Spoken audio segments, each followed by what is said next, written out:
네, 어제 시간 외에서 신풍제약의 임상 이상 탑라인 분석 결과에서 유의성 확보 소식이 결국 좀 전해졌습니다. 시간 외에서 결국 하한가를 좀 기록했던 신풍제약 오늘 본장에서는 역시 또 하한가로 또 마감을 하는 모습입니다.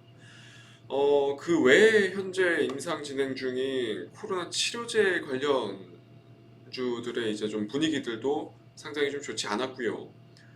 임상 이상 결과 값을 좀 발표를 좀 앞두고 있는 엔지캠 생명과학이라든지 대웅제약 같은 종목들 역시 뭐 2, 3%대 조정이 나왔고 투자 심리가 좀 확연하게 꺾이는 분위기였습니다. 음, 결국 좀 그런 것 같아요. 지금 해외에서도 사실 치료제가 다섯 개, 코로나 치료제가 다섯 개 뿐이거든요. 지금 렘데시비르나 항체 치료제가 전부인 상황인데, 이마저도 사실 지금 뭐 FDA에서 긴급 사용 승인을 좀 받은 거지, 효과가 그렇게 막 드라마틱한 효과가 나오진 않는다고 합니다.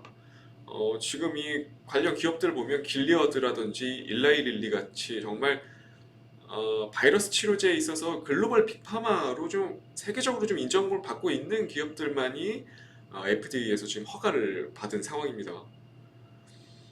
그만큼 치료제 개발이 백신보다 상당히 좀 훨씬 어려운 상황이고요. 코로나 바이러스가 저희 몸 속에서 복제하는 특정 효소를 좀 무력화시켜야 된다고 하는데 그 과정을 약제화하기가 상당히 까다롭다고 하는 것 같아요. 그래서 결국 뭐 한국에서도 지금 1호 치료제인 셀트리온의 항체 치료제가 지금 전부인 상황이죠.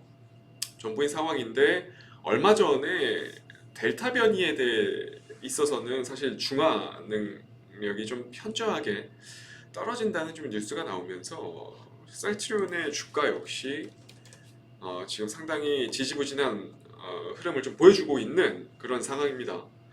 그래도 그나마 좀 다행인 거는 어제죠. 어제 레키로나가 브라질 감마 변이 효능은 동물 실험에서 그래도 어느 정도 좀 효과가 있었다고 밝히면서 그래도 좀 분위기는 좀 돌린 것 같아요. 하지만 결국 변이는 계속해서 좀 바이러스 내에서 이루어질 것이기 때문에 지금 항체 치료제로는 확실히 좀 한계는 좀 여실히 좀 드러나는 느낌은 있어요. 거기에 좀 더해서 사실 지금 상황에서 중요한 거는 최근 사망률에 대한 좀 통계인 것 같습니다. 지금 뭐 실제 수치에서도 확진자 수 대비 사망률 수치는 정말 눈에 띄게 줄어들고 있는 상태고 영국 보건국에서 조사한 결과 이제 아스트라제네카나 화이자 백신에 대해서 이제 1회 정도만 접종을 해도 사망률은 80% 정도 가까이 좀 줄어든다고 합니다.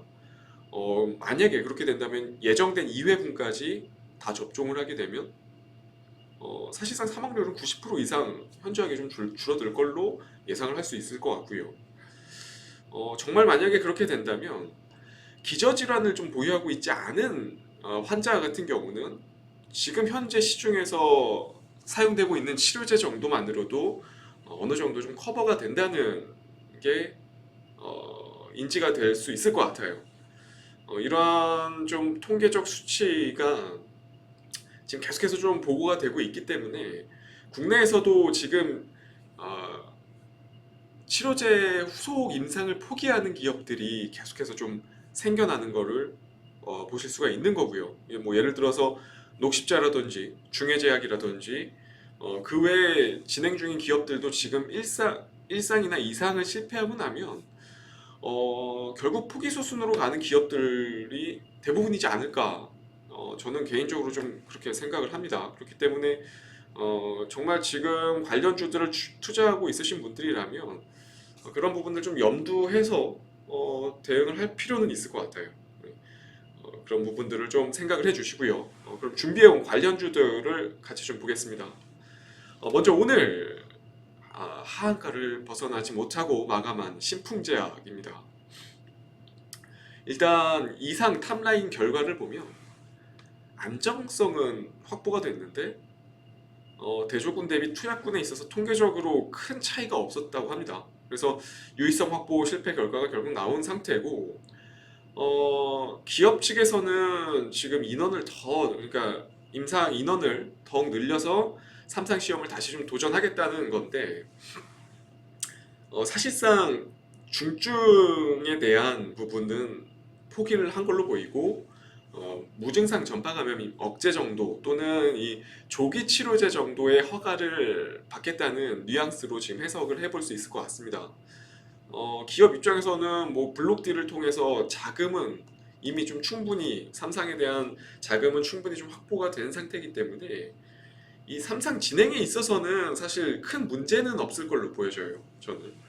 하지만 신풍제약 같은 경우는 지난번에도 한 차례 좀 분석을 드린 내용인데, 일단 가장 주요했던 임상의 목적이 지금 사실 이번 이상 결과값으로 인해서 깨진 상태거든요. 그렇기 때문에 지난번에도 말씀드렸듯이 현재 오랜 기간 이어진 이 계단식 하락 패턴의 추세를 뒤엎는 그런 흐름은 좀 나오기 어렵지 않을까 싶습니다.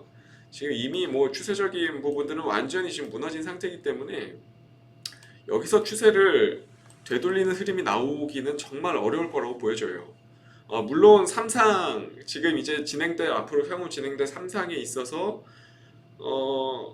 정말 괜찮은 결과값이 나와서 조건부 허가 정도 결과를 받는다고 하여도 상승 파동이 그렇게 크게 나오지는 않을 것 같습니다. 저는 개인적으로 어느 정도 기간 조정을 거친 이후에 만약에 조건부 허가를 받는다고 하더라도 기존 추세를 역행하는 흐름은 좀 나오기 좀 어려울 걸로 좀 보여져요. 왜냐하면 지금 국내에서 필요한 거는 조기 치료제보다는 중증 치료제에 대한 부분이거든요. 그렇다 보니까 애초에 지금 임상의 목적이 지금 처음 시작했던 방향과는 좀 달라지고 있기 때문에 향후 수급들이라든지 이런 분위기, 투자 심리 자체는 조금 더 안 좋아질 가능성이 저는 높다고 생각을 합니다. 다만 좀 이미 고점에서 지금 현재 어제 매수하시거나 뭐 이 위치, 그러니까 9만 원, 8만 5천 원에서 9만 원대 매수하신 분들, 이런 분들 같은 경우는 사실 이미 손절 위치를 놓친 상태거든요. 일단은 실망 매물이 좀 내일이라든지 한 이틀에 걸쳐서 다 출회가 되고 나서 그 다음에 좀 기간 조정을 좀 어느 정도 거치게 되겠죠. 기간 조정을 거친 다음에 추후 3상이 진행되는 동안 긍정적인 뭐 중간 데이터 값들은 사측에서 좀 계속 전해질 겁니다. 그 시기를 통해서 빠져나오셔야지, 지금은 이미 정상적인 손절 위치는 다 지나쳤기 때문에 다음 시기를 좀 노리는 게 맞을 것 같아요. 또는 3상의 결과 발표를 완전히 목전 앞에 좀 두고 있는 시점까지 단가를 최대한 좀 조절하셔서 향후에 좀 빠져나오는 전략이 지금 시점에는 조금은 더 적합한 대응이 되지 않을까 싶습니다. 그렇기 때문에 그런 부분들 좀 종합적으로 생각을 해주셔서 대응에 좀 참고를 해주시면 좋을 것 같고요. 다음 종목은 셀트리온입니다. 뭐 현재 사실 유일무이한 지금 국내 치료제인데, 지금 이제 코비드19 치료제인 레키로나의 모멘텀은 유럽이라든지 전 세계 이제 판매 국가의 확대가 가장 셀트리온의 향후 방향성을 좀 가르는 중요한 변수 요인 좀 될 것 같아요. 물론 잠재적인 모멘텀이기는 한데 아직까지는 이 변이 바이러스에 대한 효과가 사실 조금 불분명한 상태죠. 얼마 전에도 얘기가 나왔듯이 델타 변이에 대해서는 효과가 좀 많이 떨어지는 그런 뉴스들이 좀 나와줬고, 그렇다 보니까 아직까지는 좀 이런 부분들이 주가에 반영되기는 좀 어려울 것 같습니다. 그래서 저는 개인적으로 지금은 살 때는 아니라고 보여지고요. 주력 사업인 이 시밀러 쪽의 실적도 좋아지고 있고, 작년부터 계속해서 좀 꾸준하게 캐파 증설 역시 좀 산업 전반에 대한 긍정적인 기대감을 불러오기에는 좀 충분한 그런 이슈이면 틀림이 없는데, 셀트리온의 문제는 사실 좀 그런 부분인 것 같아요. 지금 너무 오랜 기간 작년 계속 한 해 동안 코로나 관련주로 수급들이 좀 유출입이 됐기 때문에 재료가 이제 그 부분이 좀 소멸이 됐잖아요. 지금 코로나 치료제에 있어서는 단기간 재료 소멸 쪽으로 좀 봐야 되는 그런 상황이죠. 그렇기 때문에 이러한 개인 투자자의 수급들이 좀 오랜 기간 유출입이 된 상태이기 때문에 조금은 더 기간 조정이 앞으로도 조금 더 필요하지 않을까 싶습니다. 잔파동이 계속해서 좀 어느 정도 나올 걸로 좀 보여지고요. 결국 매수 위치라고 좀 생각을 해보면 10월 이제 유럽 의약품청에서 허가되기 전, 그러니까 허가 승인이 나오기 전에 한 9월 정도부터가 그래도 조금 여유 있게 좀 매수 관점으로 좀 볼 수 있는 시기가 아닐까 싶고요. 지금 현 상황, 그러니까 국내 시장 상황에서는 셀트리온보다 사실 더 좋은 섹터의 종목들, 대안들이 얼마든지 지금 많이 있기 때문에 지금 굳이 신규 진입을 관심에 두고 지켜볼 시기는 아니다 라고 저는 생각을 합니다. 그렇기 때문에 앞서 신풍제약과 마찬가지로 신규 진입 관점에 있어서는 두 종목 다 부정적인 관점으로 좀 보고 있다는 걸 생각해 주시면 되겠습니다. 그리고 마지막 종목으로 가져온 게 작년에 정말 핫 이슈였던 종목인데 바로 대웅제약입니다. 사실상 현재 시점에서 기대해 볼 수 있는 그래도 가장 최선의 제약사라고 좀 볼 수 있을 것 같아요. 이미 치료제 호이스타정이 임상 이상에서 신풍제약과 좀 마찬가지로 통계적 유의성 확보에 좀 실패를 했죠. 결국 지금과 같은 시세가 그런 부분들 때문에 지금과 같은 시세가 좀 만들어진 상황이라고 좀 볼 수 있을 것 같고요. 다만 지금 대형제약 같은 경우는 임상 이상 단계에서 모수를 좀 늘려서 이 통계적 유의성을 좀 확보를 해서 조건부 허가를 받으려고 하는 것이 지금 최종적인 목적이에요. 그 부분에 있어서 이달 중에 임상 결과값이 나올 것 같고 결과가 충족되면 3분기 안에는 조건부 허가를 받는 것이 사측의 좀 목표라고 합니다. 물론 지금 임상 진행 중인 국내 기업들이 지금 제가 알기로는 13개에서 14개 정도인가로 알고 있는데 이 중에서는 그래도 확률이 가장 이상 통과에 대한 부분은 확률이 좀 높지 않나 싶습니다. 그럼에도 불구하고 사실 식약처에서는 치료제 같은 경우는 정말 완벽한 수준에 가까운 통계적 수치를 좀 원하기 때문에 지표를 좀 원하기 때문에 조건부 허가에 대한 문턱도 사실 높은 건 맞습니다.